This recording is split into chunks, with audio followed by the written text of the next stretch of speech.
Hi friends, welcome back to my YouTube channel.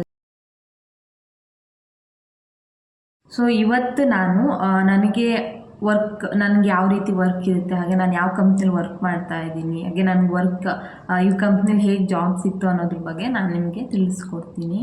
So ಇವಾಗ video start ಮಾಡೋಣ ಬನ್ನಿ. So firstly ನಾನು work ಮಾಡ್ತಾ ಇರೋ ಕಂಪ್ನಿ ಬಂದು ಆಕ್ಸೆಂಚರು. 1 ಇಯರ್ ಆಯಿತು ನಾನು ಇಲ್ಲಿ ಆಕ್ಸೆಂಚರಲ್ಲಿ ವರ್ಕ್ ಮಾಡ್ತಾಯಿದ್ದು. ಸೊ ನನಗೆ ಇಲ್ಲಿ ಹೇಗೆ ಕೆಲಸ ಸಿಕ್ತು ಅಂತ ಹೇಳಿದ್ರೆ, ಫಸ್ಟು ನಾನು HDFC ಬ್ಯಾಂಕಲ್ಲಿ ವರ್ಕ್ ಮಾಡ್ತಿದ್ದೆ. ಲೈಕ್ 2 ಮಂತ್ಸ್ ಏನೋ ಆಗಿತ್ತು ಅಷ್ಟೇ. ಸೊ ಆವಾಗ ನನಗೆ ರೆಕ್ಯೂಟರ್ ಕಾಲ್ ಮಾಡಿದರು 1 ವರ್ಷದ ಹಿಂದೆ. ಆ್ಯಕ್ಚುಲಿ ಡಿಗ್ರಿ ಮುಗಿದು 1 ಇಯರ್ ಏನೋ ಆಗಿತ್ತು. ಆವಾಗ ನನ್ನ ಫ್ರೆಂಡ್ಸಿಗೆ ಇಬ್ಬರಿಗೆ ಆಕ್ಸೆಂಚರಲ್ಲಿ ಕೆಲಸ ಆಗಿತ್ತು. ಸೊ ಅವರು HR ನಂಬರ್ ಕೊಟ್ಟಿದ್ದರು. ಸೊ ಅವ್ರನ್ನ ನಾನು ಕಾಂಟ್ಯಾಕ್ಟ್ ಮಾಡಿ ಇಂಟರ್ವ್ಯೂ ಎಲ್ಲ ಶೆಡ್ಯೂಲ್ ಮಾಡಿದರು. ಬಟ್ ನನಗೆ ಆವಾಗ ಇಂಟರ್ವ್ಯೂ ನಂದು ಇದಾಗಿರಲಿಲ್ಲ, ಪಾಸ್ ಆಗಿರಲಿಲ್ಲ, ಸೆಲೆಕ್ಟ್ ಆಗಿರಲಿಲ್ಲ ನನ್ನ ಇಂಟರ್ವ್ಯೂದಲ್ಲಿ. ಸೊ ಆಫ್ಟರ್ 1 ಇಯರ್ ಆದಮೇಲೆ ಮತ್ತೆ ನನಗೆ ಆಕ್ಸೆಂಚರಲ್ಲಿ ಒಬ್ಬ ರೆಕ್ಯೂಟರ್ ಕಾಲ್ ಮಾಡಿದರು. ಸೊ ಅವ್ರು ಕಾಲ್ ಮಾಡಿಬಿಟ್ಟು ಇಂಟರ್ವ್ಯೂ ಕಂಡಕ್ಟ್ ಮಾಡಿದ್ರು. ಅವ್ರು ಕಾಲ್ ಮಾಡಿದ್ದು ನನಗೆ ಫ್ರೈಡೇ ಆಗಿತ್ತು. ಸೊ ಫ್ರೈಡೇ ಕಾಲ್ ಮಾಡಿಬಿಟ್ಟು ಸ್ಯಾಟರ್ಡೇ ಇಂಟರ್ವ್ಯೂ ಇದೆ, ಇಂಟರ್ವ್ಯೂ ಶೆಡ್ಯೂಲ್ ಮಾಡ್ತೀವಿ, ಸೊ ಮೇಲ್ ಬರುತ್ತೆ ಅಂತೆಲ್ಲ ಹೇಳಿದರು. ಸೊ ನಾನು ಕೂಡ ಚೆನ್ನಾಗೆಲ್ಲ ಪ್ರಿಪೇರ್ ಆಗ್ತಾಯಿದ್ದೆ. ಸೊ ನಾಳೆನೇ ಇಂಟರ್ವ್ಯೂ ಇದೆ ಅಂತ ಹೇಳ್ಬಿಟ್ಟು ಚೆನ್ನಾಗಿ ಪ್ರಿಪೇರ್ ಆಗ್ತಾಯಿದ್ದೆ. ಅದು ನೋಡಿದ್ರೆ ಮೇಲೇ ಬಂದಿರಲಿಲ್ಲ ನನಗೆ. ಸೊ ಆವಾಗ ನನಗೆ ಏನು ಮೇಲೇ ಬಂದಿಲ್ಲ, ಅವರು ಇವತ್ತು ಬರುತ್ತೆ ಅಂತ ಹೇಳಿದರು, ಬಂದೇ ಇಲ್ಲಲ್ಲ ಅಂತ ಯೋಚನೆ ಮಾಡ್ತಾಯಿದ್ದೆ. ಸೊ ಮತ್ತೆ ನಾನು ಅವ್ರಿಗೆ ಕಾಲ್ ಮಾಡಿ ಕೇಳಿದವಾಗ ಇಲ್ಲ, ನಾನು ಸೋಮವಾರ ಕಂಡಕ್ಟ್ ಮಾಡ್ತೀವಿ ಅಂತ ಹೇಳಿದ್ರು. ನನಗೂ ಆವಾಗ ಓಕೆ, ನನಗೂ ಸ್ವಲ್ಪ ಪ್ರಿಪೇರ್ ಅದಕ್ಕೆ ಟೈಮಲ್ಲೇ ಚೆನ್ನಾಗಿ ಸಿಕ್ತು ಅಂತ ಹೇಳ್ಬಿಟ್ಟು ನಾನು ಫುಲ್ಲು ಚೆನ್ನಾಗೆಲ್ಲ ಪ್ರಿಪೇರ್ ಆಗಿದೆ ಇಂಟರ್ವ್ಯೂಗೆ. ಸೊ ಮಂಡೇ ತೊಗೊಂಡಿದ್ರು ಇಂಟರ್ವ್ಯೂನ. ಸೊ ಇಂಟರ್ವ್ಯೂ ಕೂಡ ಚೆನ್ನಾಗಾಯಿತು. ಇಂಟರ್ವ್ಯೂ ತೊಗೊಂಡವ್ರು ಕೂಡ ಚೆನ್ನಾಗಿದ್ರು. ಆ್ಯಕ್ಚುಲಿ ಲೈಕ್ ತುಂಬ ಚೆನ್ನಾಗಿ ಮಾತಾಡಿಸ್ತಾ ಇದ್ರು. ಏನಾದರೂ ಇನ್ ಕೇಸ್ ನಾನೆಲ್ಲರೂ ಆನ್ಸರ್ ಹೇಳೋದ್ರಲ್ಲಿ ನರ್ವಸ್ ಆದರೆ ಅವರೇ ಸ್ವಲ್ಪ ರಿಲ್ಯಾಕ್ಸ್ ಆಗಿ ಇನ್ನೂ ಸ್ವಲ್ಪ ಈಸಿಯಾಗಿ ಕ್ವಶನ್ ಕೇಳೋ ಥರ ಎಲ್ಲ ಕ್ವಶನ್ ಕೇಳ್ತಾಯಿದ್ರು. ಸೊ ಆನ್ ಕಾಲಲ್ಲೇ ಅವ್ರು ಆಮೇಲೆ ಸೆಲೆಕ್ಟ್ ಆಗಿದೆ ಅಂತ ಹೇಳ್ಬಿಟ್ಟು ಹೇಳಿದ್ರು. ನಿಜವಾಗ್ಲೂ ತುಂಬ ಖುಷಿಯಾಗಿತ್ತು. ನಾನು ಈ ಜಾಬ್ ತೊಗೊಳೋದಕ್ಕೆ ಎಷ್ಟು ಸ್ಟ್ರಗಲ್ ಪಟ್ಟಿದ್ದೀನಿ ಅನ್ನೋದು ನನಗೆ ಮಾತ್ರ ಗೊತ್ತು. ಸೊ ಬೇರೆಯವ್ರು ಅನ್ಕೊಬೋದು, ಬಿಡು IT ಕಂಪ್ನಿಲೆಲ್ಲ ಕೆಲಸ ಸಿಗೋದು ತುಂಬ ಈಸಿ ಹಾಗೆ ಹೀಗೆ ಅಂತ. ಇಲ್ಲ, ನೀವು ಅಂದ್ಕೊಂಡಿರೋ ಥರ ಇಲ್ಲ. ನಿಜವಾಗ್ಲೂ ಒಂದು ಕೆಲಸ ಸಿಗಬೇಕು ಅಂದರೆ ಎಷ್ಟು ಕಷ್ಟಪಟ್ಟಿರಬೇಕು ಅನ್ನೋದು ಮೇ ಬಿ ಕಷ್ಟಪಟ್ಟು ಕೆಲಸ ಹುಡುಕ್ದವ್ರಿಗೆ ಮಾತ್ರ ಗೊತ್ತಿರುತ್ತೆ. ಸೊ ನನಗೂ ಆ ಅನುಭವ ಆಗಿದೆ, ಎಷ್ಟು ಕೆಲಸ ಹುಡ್ಕೋದು ಎಷ್ಟು ಕಷ್ಟ ಅನ್ನೋದು ನನಗೂ ಕೂಡ ಅನುಭವ ಆಗಿದೆ. ಸೊ ನೀವು ಅನ್ಕೋಬೋದು ಫ್ರೆಂಡ್ಸ್ ಇದ್ದಾರೆ, ರಿಲೇಷನ್ಸ್ ಇದ್ದಾರೆ, ಅವ್ರು ಹೆಲ್ಪ್ ಮಾಡ್ತಾರೆ, ಇವ್ರು ಹೆಲ್ಪ್ ಮಾಡ್ತಾರೆ ಅಂತ. ಯಾರೂ ಕೂಡ ಹೆಲ್ಪ್ ಮಾಡಲ್ಲ. ನಿಮಗೆ ಕೆಲಸ ಬೇಕು ಅಂದರೆ ನೀವು ಮಾತ್ರ ಹುಡ್ಕೊಬೇಕು. ಸೊ ನೀವು ಟ್ರೈ ಮಾಡಿದ್ರಷ್ಟೇ ನಿಮ್ಗೆ ಕೆಲಸ ಸಿಗುತ್ತೆ. ಫ್ರೆಂಡ್ಸ್ ಇದ್ದಾರೆ, ಅವ್ರು ಹೇಳ್ತಾರೆ, ಇವ್ರು ಹೇಳ್ತಾರೆ, ಯಾರು ಹೇಳಲ್ಲ. ಅದು ನನಗೆ ಅನುಭವ ಆಗಿದೆ. ಸೊ ನೀವಾಗೆ ಕೆಲಸ ಹುಡ್ಕೊಂಡ್ರೆ ಬೆಟರ್ ನನ್ನ ಪ್ರಕಾರ. ಸೊ ಅದಾಗಿದ್ಮೇಲೆ ಇಂಟರ್ವ್ಯೂ ಎಲ್ಲ ಆನ್ ಕಾಲೆಲ್ಲ ಸೆಲೆಕ್ಟ್ ಆಯಿತು. ಸೊ ಅದಾಗಿದ್ಮೇಲೆ ನಾನು ರಿಸೈನ್ ಮಾಡಿಬಿಟ್ಟು ಊರಿಗೆ ಬಂದೆ. ಲೈಕ್ ರಿಸೈನ್ ಮಾಡಿರಲಿಲ್ಲ, ನಾನು ಊರಿಗೆ ಬಂದೆ. ಹಬ್ಬ ಏನೋ ಇತ್ತು. ಸೊ ಹಾಗಾಗಿ ನಾನು ಊರಿಗೆ ಬಂದೆ.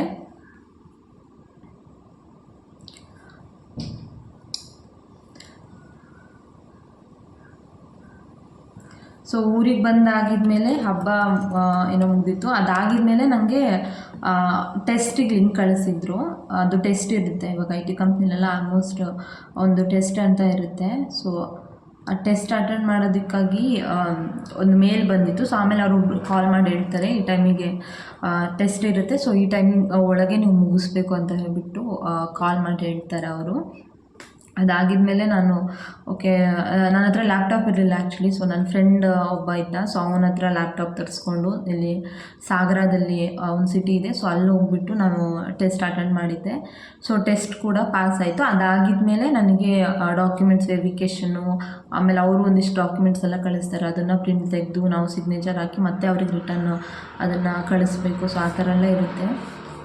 ಸೊ ಅದೆಲ್ಲ ಆಗಿದ್ಮೇಲೆ ನನಗೆ ಬಂತು ಇದು ಆಫರ್ ಲೆಟರ್ ಎಲ್ಲ ಬಂತು. ಆಫರ್ ಲೆಟರಲ್ಲಿ ನನಗೆ 1 ಮಂತ್ ಲೇಟ್ ಇತ್ತು ಜಾಯ್ನಿಂಗು. ಜುಲೈಯಲ್ಲೇನೋ ಆಗಿತ್ತು ನನಗೆ. ಸೊ ಜೂನಲ್ಲಿ ನಾನು ಅಟೆಂಡ್ ಮಾಡಿದ್ದು ಇಂಟರ್ವ್ಯೂನೆಲ್ಲ. ಸೊ ಜುಲೈಯಲ್ಲಿ ಇತ್ತು ಇದೆಲ್ಲ. ಸೊ ಅದಾಗಿದ್ಮೇಲೆ ಅದು ಲೆಟರ್ ಬಂದಾದಮೇಲೆ ರಿಸೈನ್ ಮಾಡಿ ನಾನು ಊರಿಗೆ ಬಂದೆ. ಬೆಂಗಳೂರಿನಿಂದ ನಾನು ಊರಿಗೆ ಬಂದೆ. ಅದಾಗಿದ್ಮೇಲೆ 17ನೇ ತಾರೀಕು 17ಕ್ಕಿತ್ತು ಜುಲೈ 17ಕ್ಕೆ ನಂಗೆ ಜಾಯ್ನಿಂಗ್ ಇದ್ದಿದ್ದು. ಸೊ ಅವತ್ತು ಹೋಗಿಬಿಟ್ಟು ಫಸ್ಟು ಡಾಕ್ಯುಮೆಂಟ್ಸ್ ವೆರಿಫಿಕೇಷನ್ ಇತ್ತು ನಮಗೆ ಫಸ್ಟ್ನೇ ದಿನ. ಅದಾಗಿದ್ಮೇಲೆ 2 ಡೇಸ್ ಬಿಟ್ಟು ಲ್ಯಾಪ್ಟಾಪ್ ಕಲೆಕ್ಷನ್ ಇತ್ತು. ಸೊ ಅದಾಗಿದ್ಮೇಲೆ ಮಂಡೆಯಿಂದ ನಮಗೆ ವರ್ಕ್ ಸ್ಟಾರ್ಟ್ ಆಗಿತ್ತು. ನಮಗೆ ಡೇಟ್ ಸರಿ ನೆನಪಿಲ್ಲ ಯಾವತ್ತು ವರ್ಕ್ ಸ್ಟಾರ್ಟ್ ಆಗಿದ್ದು ಅಂತ, ಬಟ್ ಜಾಯ್ನಿಂಗ್ ಆಗಿದ್ದು 17ಕ್ಕೆ. ಆವತ್ತು ಜಾಯ್ನಿಂಗ್ ಆಗಿದ್ದು. ಆಮೇಲೆ ಲ್ಯಾಪ್ಟಾಪ್ ಕಲೆಕ್ಷನ್ ಎಲ್ಲ ಮಾಡಿಕೊಂಡು ಮತ್ತೆ ರಿಟರ್ನು ಊರಿಗೆ ಬಂದು ವರ್ಕ್ ಸ್ಟಾರ್ಟ್ ಮಾಡಿದ್ವಿ. ವರ್ಕ್ ಲೈಕ್ ಅವಾಗ ನಮಗೆ ಮಧ್ಯಾಹ್ನ 1 ಗಂಟೆಯಿಂದ ನೈಟ್ 11 ಗಂಟೆ ತನಕ ಸ್ಟಾರ್ಟಿಂಗ್ ಹಾಕಿದ್ದು. ಲೈಕ್ ಸ್ಟಾರ್ಟಿಂಗಲ್ಲಿ ನಮಗೆ ಒಂದಿಷ್ಟು ಕೋರ್ಸಸ್ ಅಂತ ಇರುತ್ತೆ, ನಾವು ಅದನ್ನು ಕಂಪ್ಲೀಟ್ ಮಾಡಬೇಕು. ಸೊ ಆ ಕೋರ್ಸಸ್ ಎಲ್ಲ ಕಂಪ್ಲೀಟ್ ಆಗಿದ್ಮೇಲೆ 1 ವೀಕ್ ಆಗಿದ್ಮೇಲೆ ನಮಗೆ ಟ್ರೈನಿಂಗ್ ಸ್ಟಾರ್ಟ್ ಆಗುತ್ತೆ. ಸೊ ಟ್ರೈನಿಂಗ್ ನಮಗೆ ಸ್ಟಾರ್ಟ್ ಆಗಿದ್ದು ಫಸ್ಟು 1 ಬ್ಯಾಚ್ ಇತ್ತು, ಆಮೇಲೆ ಅದು ಬ್ಯಾಚನ್ನ ಸ್ಪ್ಲಿಟ್ ಮಾಡಿ 2 ಬ್ಯಾಚ್ ಆಗಿ ಟ್ರೈನಿಂಗ್ ಕೊಡೋದಕ್ಕೆ ಸ್ಟಾರ್ಟ್ ಮಾಡಿದ್ರು. ಸೊ ಟ್ರೈನಿಂಗ್ ಟೈಮಲ್ಲಿ ನನಗೆ ಹೇಗಿತ್ತು ಅಂದರೆ ನಿಜವಾಗ್ಲೂ ಏನೂ ಕೂಡ ಅರ್ಥನೇ ಆಗ್ತಾ ಇರಲಿಲ್ಲ. ಬಿಕಾಸ್ ನಮಗೆ ಇನ್ ಕೇಸ್ ಸ್ವಲ್ಪನಾದರೂ ನಾಲೆಡ್ಜ್ ಇದ್ದರೆ ಒಂದು ಕೆಲಸ ಅಥವಾ ವರ್ಕ್ ಯಾವುದಾದ್ರೂ ಅಷ್ಟೇ, ಅಟ್ಲೀಸ್ಟ್ ನಮಗೊಂದು ಐಡಿಯಾ ಇರುತ್ತೆ. ಓಕೆ, ಈ ರೀತಿ ಮಾಡಬೇಕು, ಈ ರೀತಿ ಇರುತ್ತೆ ಅನ್ನೋದು ಸ್ವಲ್ಪ ಐಡಿಯಾ ಇರುತ್ತೆ. ಬಟ್ ಈ ಫೀಲ್ಡಲ್ಲಿ ನನಗೆ ನಿಜವಾಗ್ಲೂ ಅದ್ರ ಬಗ್ಗೆ ಏನೂ ಕೂಡ ಐಡಿಯಾನೇ ಇರಲಿಲ್ಲ. ಸೊ ಸ್ಟಾರ್ಟಿಂಗಲ್ಲಿ ತುಂಬ ಟ್ರೈನಿಂಗ್ ಪೀರಿಯಡಲ್ಲೇ ನಂಗೆ ತುಂಬ ಅಂದರೆ ತುಂಬ ಕಷ್ಟ ಆಯಿತು. ಏನೂ ಕೂಡ ಅರ್ಥ ಆಗ್ತಿರ್ಲಿಲ್ಲ. ಸೊ ಅವ್ರು ಏನು ಹೇಳ್ತಿದ್ದಾರೆ ಅನ್ನೋದು ಕೂಡ ನಂಗೆ ಅರ್ಥ ಆಗ್ತಿಲ್ಲ. ಲೈಕ್ ಇದು ಏನಕ್ಕೆ ಬರುತ್ತೆ, ಅವ್ರು ಏನು ಇದಕ್ಕೆ ಹೇಳ್ತಿದ್ದಾರೆ ಅನ್ನೋದು ಕೂಡ ನಂಗೆ ಅರ್ಥನೇ ಆಗ್ತಾ ಇರಲಿಲ್ಲ. ಬಟ್ ಕೆಲವೊಂದು ಟೈಮ್ ಅನಿಸ್ಬಿಟ್ಟು ನನಗೇನು ಅರ್ಥ ಆಗ್ತಾಯಿಲ್ಲ, ಕೆಲಸ ಬಿಟ್ಬಿಡೋಣ ಅಂತ ಹೇಳ್ಬಿಟ್ಟು. ಎಷ್ಟೋ ಜನ ಟ್ರೈನಿಂಗ್ ಪೀರಿಯಡಲ್ಲೇ ಕೆಲಸ ಬಿಟ್ಟು ಹೋದವ್ರು ಕೂಡ ಇದ್ದಾರೆ. ಬಿಕಾಸ್ ಅರ್ಥ ಆಗ್ತಿಲ್ಲ, ಕಷ್ಟ ಆಗ್ತಿದೆ ಅಂತ ಹೇಳ್ಬಿಟ್ಟು ರಿಸೈನ್ ಮಾಡಿದವ್ರು ಕೂಡ ಇದ್ದಾರೆ ಟ್ರೈನಿಂಗಲ್ಲಿ. ನನಗೂ ಕೂಡ ಅದು ಮೈಂಡಲ್ಲಿ ಬಂದಿತ್ತು, ಕೆಲಸ ಬಿಟ್ಬಿಡೋಣ ಆಗ್ತಾಯಿಲ್ಲ ಅಂತ ಹೇಳ್ಬಿಟ್ಟು. ಬಟ್ ಫ್ರೆಂಡ್ಸ್ ಜೊತೆ ಎಲ್ಲ ಹೇಳ್ಕೊಂಡೆ ಈ ರೀತಿ ಆಗ್ತಿದೆ, ನನಗೆ ಮಾಡೋಕ್ಕಾಗ್ತಿಲ್ಲ ಕೆಲಸ ಅಂತ ಹೇಳ್ಬಿಟ್ಟು. ಬಟ್ ಕೆಲವರು ತುಂಬ ಸಪೋರ್ಟ್ ಮಾಡಿದ್ದಾರೆ. ನಿಜ, ಮಾಡು, ಸ್ವಲ್ಪ ದಿನ ಹಾಗೆ ಆಗುತ್ತೆ, ಕಷ್ಟ ಆಗುತ್ತೆ, ಅದಾಗಿದ್ಮೇಲೆ ಈಸಿ ಆಗುತ್ತೆ ಅಂತ ಹೇಳ್ಬಿಟ್ಟು ಟ್ರೈನಿಂಗ್ ಎಲ್ಲ ಮುಗೀತು. ಟ್ರೈನಿಂಗ್ ಆದಮೇಲೆ ಒಂದು ಟೆಸ್ಟ್ ಅಂತ ಇರುತ್ತೆ. ಸೊ ಅದನ್ನು ನಾವು ಮತ್ತೆ ಪಾಸ್ ಆಗಬೇಕು. ಅದು ಹೇಗೋ ಪಾಸ್ ಆಯಿತು ಟ್ರೈನಿಂಗ್ ಆದಮೇಲೆ. ಸೊ ಅದು ಪಾಸ್ ಆಗಿದ್ಮೇಲೆ ನಾವು ಯಾವಾಗ ನಮಗೆ ವರ್ಕ್ ಸ್ಟಾರ್ಟ್ ಮಾಡಿದ್ವಿ, ಸೊ ಅವತ್ತಿಂದ ಸ್ವಲ್ಪ ತಲೆಗೆ ಹೋಗ್ತಾ ಬಂತು. ಓಕೆ, ಈ ರೀತಿ ಇರುತ್ತೆ, ನಾವು ಈ ರೀತಿ ಮಾಡಬೇಕು ಅಂತ ಹೇಳ್ಬಿಟ್ಟು ನಮಗೆ ಸ್ವಲ್ಪ ಐಡಿಯಾ ಬರೋಕ್ಕೆ ಸ್ಟಾರ್ಟ್ ಆಯಿತು. ಸೊ ಅದಾಗಿದ್ಮೇಲಿಂದ ಫುಲ್ಲು ಕೆಲಸ ಎಷ್ಟು ಈಸಿ ಆಯಿತು ಅಂತ ಹೇಳಿದ್ರೆ, ನಿಜವಾಗ್ಲೂ ಕೆಲಸ ಸಿಗೋದಕ್ಕೆ ತುಂಬ ಲಕ್ಕಿ ಇದ್ದೀವಿ ನಾವು ಅಂತ ಹೇಳ್ಬಿಟ್ಟು ಆ ರೀತಿ ಫೀಲ್ ಆಯಿತು ನನಗೆ. ಸೊ ನಿಜವಾಗ್ಲೂ ಕೆಲಸ ತುಂಬ ಅಂದರೆ ತುಂಬಾ ಈಸಿ ಇದೆ ನಮಗೆ. ನನಗೆ ನಿಜ, ಇನ್ ಕೇಸ್ ನಾನೆಲ್ಲರೂ ಟ್ರೈನಿಂಗ್ ಪೀರಿಯಡಲ್ಲಿ ಕಷ್ಟ ಅಂತ ಬಿಟ್ಟಿದ್ರೆ ಮೇ ಬಿ ಇವಾಗ ಇರ್ತಿರ್ಲಿಲ್ಲ ಅನಿಸುತ್ತೆ. ಸೊ ಇವಾಗ 1 ಇಯರೇ ಆಗೋಯ್ತು, 1 ಇಯರ್ ಮೇಲೆ 2-3 ಮಂತ್ಸ್ ಆಗೋಯ್ತು ಅನಿಸುತ್ತೆ. ಸೊ ನಿಜವಾಗ್ಲೂ ಖುಷಿಯಾಗುತ್ತೆ. ಇವಾಗ ಫುಲ್ ವರ್ಕ್ ಎಲ್ಲ ಕಲ್ತು ವರ್ಕ್ ಮಾಡ್ತಿದ್ದೀವಿ ಅಂದರೆ, ಯಾರಾದರೂ ನಮ್ಮ ಹತ್ರ ಡೌಟ್ಸ್ ಕೇಳಿದವಾಗ ನಮಗೆ ಅದ್ರ ಬಗ್ಗೆ ಗೊತ್ತಿದ್ದು ನಾವು ಅವ್ರಿಗೆ ಎಕ್ಸ್ಪ್ಲೈನ್ ಮಾಡಿದ್ರೆ ಏನೋ ಒಂಥರ ಖುಷಿಯಾಗುತ್ತೆ. ಈ ರೀತಿಯಾಗಿ ನನ್ನ ಆಕ್ಸೆಂಚರ್ ಜರ್ನಿ ಈ ರೀತಿಯಾಗಿತ್ತು ನನ್ನದು. ಹೇಗೆ ಜಾಯ್ನ್ ಆದೆ, ಹೇಗೆ ಸ್ಟ್ರಗಲ್ ಪಟ್ಟೆ ಎಲ್ಲದೂ ಕೂಡ. ಸೊ ಅದಾಗಿದ್ಮೇಲೆ ಕೆಲಸ ಮೊದಲೇ ನಾನು ಹೇಳಿದೆ. ಸೊ ನನ್ನ ಫ್ರೆಂಡ್ಸ್ ಇದ್ದಾರೆ, ರಿಲೇಟಿವ್ಸ್ ಇದ್ದಾರೆ, ಕೆಲಸ ಕೊಡಿಸ್ತಾರೆ, ಎಲ್ಲದೂ ಸುಳ್ಳು. ಯಾರು ಕೂಡ ಕೆಲಸ ಕೊಡ್ಸೋಕ್ಕೆ ಬರಲ್ಲ ನಿಮಗೆ, ನೀವಾಗೇ ಹುಡ್ಕೊಬೇಕು. ಅದು ನನಗೆ ಆಲ್ರೆಡಿ ಅನುಭವ ಆಗಿದೆ. ಯಾರು ಕೂಡ ಕೆಲಸ ಕೊಡೋದಕ್ಕೆ ಬರಲ್ಲ. ಹೇಳ್ತಾರೆ ಕೆಲಸ ಇದೆ, ಓಕೆ ಇದ್ದವಾಗ ಹೇಳ್ತೀವಿ ಅಂತ ಹೇಳ್ಬಿಟ್ಟು, ಇದ್ದಾಗ ನಮ್ಮ ನೆನಪು ಯಾರಿಗೂ ಬರಲ್ಲ.